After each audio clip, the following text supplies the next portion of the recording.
Hola jóvenes, vamos a terminar el curso hablando un poco de las estrategias avanzadas de control y vamos a ver que ya que tenemos el control por retroalimentación que nos ayuda mucho para, para generar estabilidad en los procesos, a veces ese problema que tenemos de que el sistema por retroalimentación solo nos ayuda cuando la variable controlada tiene alguna carga o una perturbación, hace de que los problemas dinámicos o de estado estacionario se vuelvan un poco deficientes con la retroalimentación. Y por eso se tienen estrategias avanzadas para generar un control más rápido o generar alguna regulación sobre esas cargas que tenemos. Como miramos acá, en esta torre de destilación batch que tenemos acá, prácticamente tenemos un control por retroalimentación, pero con un dispositivo de cascada, que prácticamente lo que hace es que en vez de tener sobretonos y llegar menos rápido al estado estable, hace de que ese sistema de control avanzado pueda llegar a estado estable de manera rápida, como se ven en las gráficas.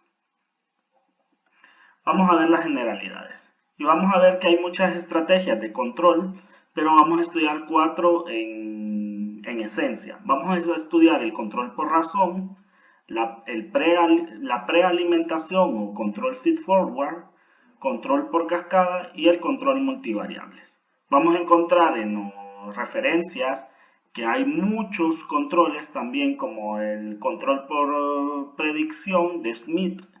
Tenemos también los controles selectivos y restrictivos, y tenemos un montón de referencias de controles que pueden servir para generalidades de cuidado o de seguridad industrial que puede tener en alguna operación unitaria, o también pueden servir prácticamente para generar algún aumento sobre la productividad de algún proceso en planta. Vamos a empezar hablando sobre el control por razón. Vamos a imaginarnos un reactor de flujo pistón, el cual se está generando el proceso ¿verdad? Que es la producción de amoníaco por medio de la reacción de hidrógeno y nitrógeno. Vamos a ver que es un reactor presurizado y lo que queremos prácticamente es hacer el control para que tengamos un alto flujo de amoníaco, regulando uno de los dos reactivos. En este caso voy a regular el flujo del reactivo limitante, que sería el nitrógeno. Lo que vemos acá, el detalle, es que podemos encontrar que tenemos este control por esta válvula, pero a diferencia de esto, es que nuestra relación nitrógeno-amoníaco se ve controlada. Pero ¿qué pasa si este flujo de amoníaco se ve afectado por el flujo de hidrógeno, el cual no está teniendo control prácticamente con la relación de el flujo de set point que tenemos en el flujo molar? Entonces el control por razón nos ayuda a esto. ¿De qué manera? La razón de los flujos molares, prácticamente, miren, la razón de nitrógeno e hidrógeno, molarmente por sus coeficientes estequiométricos, nos puede dar algún rasgo para que nosotros podamos generar un analizador o prácticamente un dispositivo de razón, el cual va a estar relacionado directamente con las acciones del controlador, ya que si este está generado para generar una acción sobre el nitrógeno, se puede coger esta misma acción y cuando se cancele la acción del nitrógeno, puede entrar a la acción del hidrógeno. Acá tenemos que esto es a la menos 1. Acá me equivoqué, porque entonces vendría la acción y vendría prácticamente, tenemos la razón RC acción de hidrógeno y acción de nitrógeno.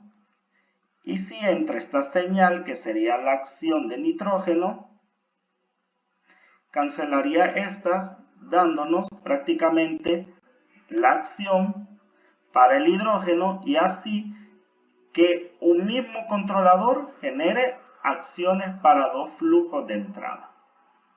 Esto es el control por razón, es decir, generar razones para manipular varias variables, que puede ser mucho en procesos de mezclado o en procesos que tienen varios prácticamente flujos. Otra forma de generar control por razón puede ser si en vez de hablar de los flujos másicos de nitrógeno e hidrógeno, que son la entrada, si nosotros medimos prácticamente el flujo de hidrógeno y tenemos los flujos de set point, que estarían relacionados también con los coeficientes estequiométricos, es decir, tenemos la relación prácticamente de nuestro set point debería ser que por cada flujo de hidrógeno nos dé cuánto flujo de amoníaco. Es decir, la relación es 2 a 3. 2 de amoníaco, 3 de hidrógeno. Entonces, si a esto se le multiplica el flujo de hidrógeno, porque estos serían prácticamente los relacionados al set point, entonces nos daría un nuevo set point de ¿qué? De flujo de amoníaco. Es decir, que viene el control por razón y la señal que envía prácticamente es el set point que debería de tener para generar la acción del flujo de nitrógeno. Esta es otra forma de hacer control por razón. Otro tipo de control es la prealimentación o el feed forward. Vamos a ver, en el caso de un calderín para torres de destilación, tenemos nosotros un calderín que lo que está separando es una mezcla de etanol y agua, y tenemos nuestro flujo de entrada o de alimentación al calderín de prácticamente la mezcla de etanol-agua. Y ahí está saliendo un flujo de vapor. Y tenemos a este calderín que está siendo calentado por una resistencia eléctrica o por un flujo de vapor que está haciendo calefacción. Vamos a ver que si hacemos un control prácticamente de la altura de este, manipulando la variable de entrada, sería el flujo másico de alimentación, y entonces estamos prácticamente generando un control por nivel.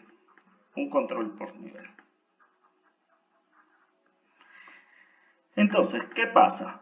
Esta variable, que sería una variable de perturbación o una carga, vamos a ver que si tenemos mayor flujo de vapor, el nivel va a ir bajando del calderín, pero esta carga no se está controlando. Entonces, si nosotros tenemos prácticamente una variable que nos está generando una perturbación a nuestra variable de control, nosotros deberíamos de generar un control de prealimentación para generar una compensación proactiva. Este es el objetivo de el control feed forward. ¿Qué es lo que está haciendo? Él hace una medición de la carga, y con un controlador feed forward, entonces se suma esa acción a la acción de control que se está haciendo por la medición de la altura. Es decir, que la compensación de la medición del flujo másico de vapor que se está perdiendo hace una acción que compensa. Miren, esta es la palabra clave, que genera una compensación porque hay una superposición de esas hay una superposición de las acciones de cada uno de los controladores. El controlador, que es el controlador del lazo, y el controlador del feed forward, de la prealimentación. Para eso sirve. Miren algo, palabras claves de este control. Hace una medición sobre la perturbación y genera una compensación proactiva. Ahora vamos a ver prácticamente el control por cascadas en comparación al feed forward. Y vamos a analizar un reactor continuo de tanque agitado donde se está dando una reacción aldólica de cetona. Tenemos el reactor y miren qué es lo que se está haciendo para que se lleve a cabo esta reacción con buenos rendimientos. La temperatura es un factor importante. Vamos a ver nosotros que tenemos la masa de la acetona y el producto con una temperatura de entrada y salida y un vapor de calefacción que prácticamente es la temperatura de la chaqueta. Si nosotros hacemos un control de esa temperatura de esa chaqueta, prácticamente midiendo la temperatura del reactor, vamos a generar mayor o menor flujo de eso. Pero ¿qué pasaría si esa temperatura de la chaqueta disminuye por razones de suministro? Es decir, quien está suministrando este vapor puede ser una caldera y que genere una menor presión, generando un vapor de menos temperatura o de menos poder calorífico. Entonces, para eso vamos a usar control por cascadas. Haciendo que vamos a hacer una nueva referencia intermedia. Vamos a generar dos controladores y uno va a ser el maestro y el otro el esclavo. Si vemos, a diferencia del control feed forward, que trabajaba sobre la perturbación, que en este caso la perturbación debería de ser la temperatura de entrada, él trabaja prácticamente con una variable intermedia del proceso. Esa es la clave, intermedia del proceso. Y en feed forward se tenían dos controladores con una superposición de sus acciones, mientras que acá lo que se hace es una nueva referencia intermedia y vamos a ver que el lazo de control normal se respeta. Miren, la temperatura de salida del set point siempre, pero el controlador que se usaba antes ya no va a dar una acción, sino que esa acción la va a convertir en una nueva variable, una nueva referencia, es decir, en una nueva temperatura de set point para el controlador esclavo, donde vamos a ver nosotros que este va a ser el medidor 101 con su controlador 101 y el controlador esclavo va a ser el 102 con su medidor 102.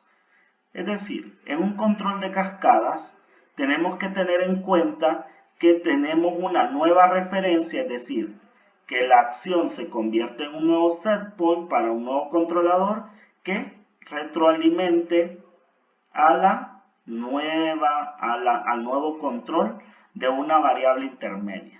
Prácticamente estamos creando también un lazo interno. Un lazo interno. Y lo otro importante, para ponerlo en comparación, vamos a ver que en feed forward y en control de cascada sí se tienen dos medidores y dos controladores. Pero la gran diferencia es que aquel trabaja sobre las perturbaciones y el control de cascada trabaja sobre variables intermedias. Otra cosa que tenemos es que en feed forward los controladores dan acciones directas, mientras que en un controlador por cascada la acción directa solo lo da el esclavo retroalimentado por el maestro, que en este caso sería el master controller y el slave controller, este 102. Y vamos a ver prácticamente que el control de cascada tiene algunas consideraciones. Vamos a ver que esa temperatura, como ser la temperatura de la chaqueta, tiene que generar una respuesta más rápida que la temperatura del reactor, para que haya sincronía del lazo interno que se va a crear. Y a diferencia del feed-forward, el control de cascada puede generar muchos lazos internos con respecto a variables, donde se van a ver niveles de cascadas. Acá tenemos 2 niveles y podemos tener 3, 4 niveles en un control por cascada. Tenemos otro tipo de control, que es el que vamos a estudiar, va a ser el control multivariables. Vamos a ver que en el control multivariables vamos a estudiar un separador flash de una mezcla de hidrocarburos y vamos a ver que si tenemos un control para la altura y un control para la presión, vamos a ver que son 2 variables de control prácticamente diferentes. Es decir, tenemos 2 variables de salida. 2 variables de salida. Y al tener 2 variables de salida, nosotros podemos tener 2 funciones de transferencia diferentes. Pero hay funciones o hay variables como la variable de entrada que afectan tanto a la presión del sistema como la altura del sistema. ¿Y qué está pasando acá? Generando una interacción, un sistema interactivo entre los lazos. Y prácticamente, ¿qué vamos a tener? Es decir, si nosotros generamos el diagrama de control de eso, teníamos a la presión y a la altura prácticamente con G12 de S por que el vapor de S más G, vamos a ponerle G12, G11 para F de S. Y vamos a tener prácticamente a G21 de S, que es la función de transferencia que va a acompañar al líquido de S, más a G22 que va a acompañar a F de S. ¿Qué va a pasar acá?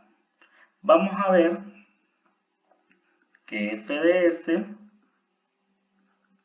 va a estar relacionado con G22 y se va a sumar por superposición con G21